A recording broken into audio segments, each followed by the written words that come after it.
Boston announcing a brownout in parts of Manhattan yesterday as the city entered its fourth heat wave in less than 1 month, and electrical demand has been outstripping supply. We are joined right now by North American Power CEO Kerry Breitbart. So I want to start with this, what we're seeing right now with the power grid, not just in Manhattan, but in other parts of the East Coast as well. What can we do to stop this from happening every year when we face extreme temperatures? Well, you know, there's a lot of challenges to the grid. I mean, in most places we have to remember that it's a fairly rare occurrence, you know, when we have that, that type of event. A lot of times, and this was what happened in Texas, it has to do with sustained temperatures without a lot of rain because the units don't get to cool off in the evening, and there's a lot of pressure on the actual, wires.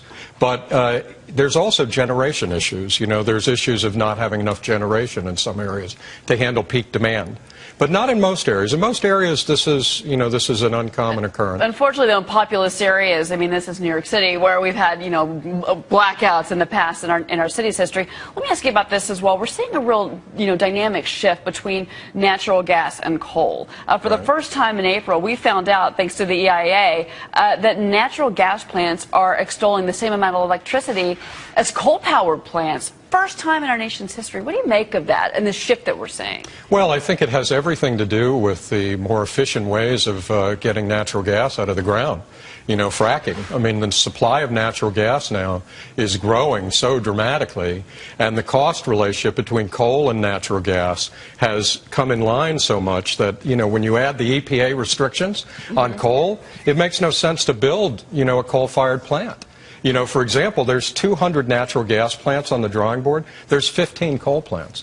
And this is going to continue. But the EPA, but there are challenges, obviously, to the EPA, and we're waiting on another ruling as well. I mean, the emissions that these coal plants are throwing out into the atmosphere, the EPA is on that, so that's another issue. Let me ask you this, though. Overall, because you've gotten to kind of the renewable side with your business, how are you finding that you can actually save customers money without stressing the grid?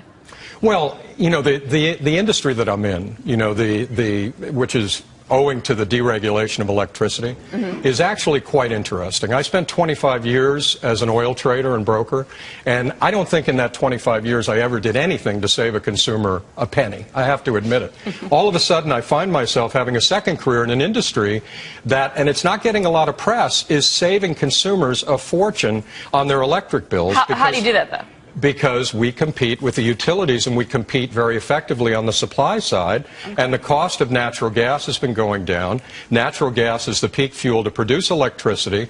So in the deregulated states, and there are 20 of them, there are 55 million consumers, 12 million have switched, and they're saving money. They're saving significant money. Now, Forbes did call you one of the most promising companies out there, and you have been hiring and creating jobs, absolutely.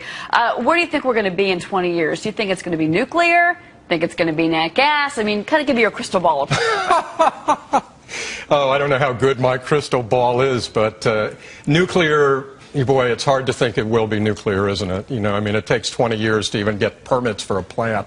I think that we're going to see tremendous changes in technology, more efficient production of electricity.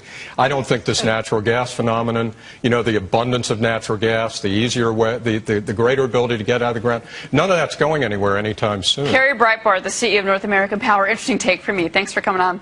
You're welcome, Cheryl. Thanks.